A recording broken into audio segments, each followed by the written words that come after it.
Hey there, welcome to 4-Minute Friday, my weekly micro podcast for sales people and business owners and anybody who has the responsibility for growing the sales and revenue of their organization.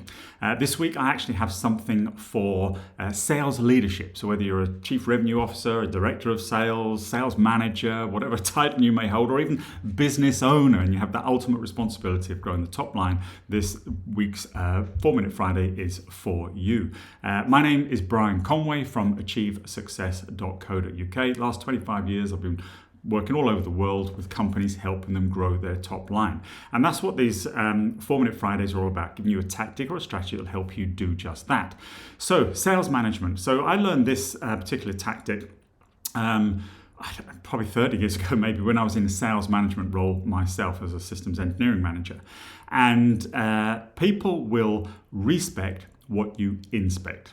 Okay, this is what you need to think about. People will respect what you inspect. So whether it is a process, a sales process that you want them to work on, whether it is a sales activity or even a sales skill set that you're hoping somebody will improve, if you can inspect that on a regular basis, people will respect the fact that you're inspecting it, a lot of specs, and actually proactively and more importantly, consciously work on the improvement of that one thing.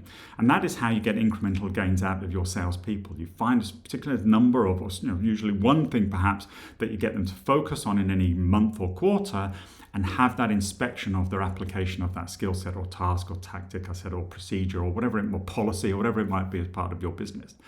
And through that, people will then improve it. You create, almost force habits.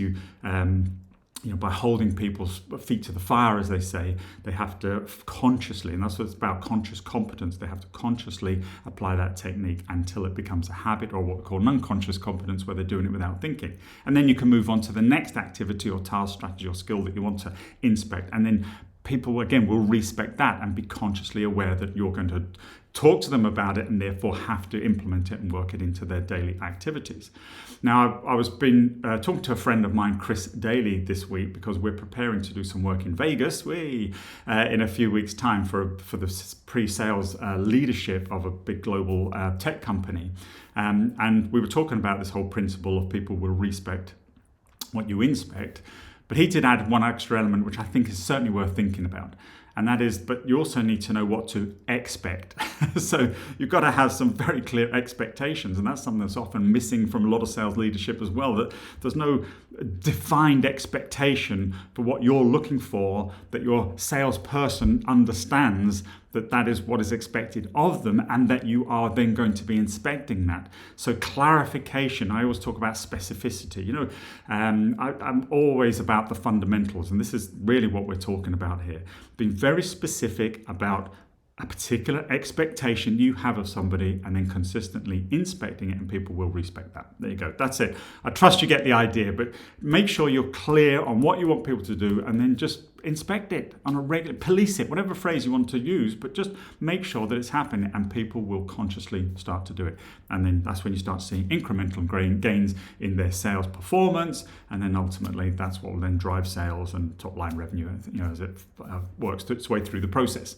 So I trust you found that useful. Please, as always, do subscribe and all that sort of good stuff, and like and share. It's always appreciated. And comment, what are the things perhaps that you inspect if you're a sales leader? What are the things that you inspect on a regular basis? Drop them into the comments. Perhaps we can create some more podcasts, these short videos around those particular subjects for you. So hope you have a great weekend. More importantly, hope next week you start to inspect those expectations of your people. They'll start to respect, and you'll see your sales grow. Till then, my name is Brian Conway. This has been 4-Minute Friday. Take care.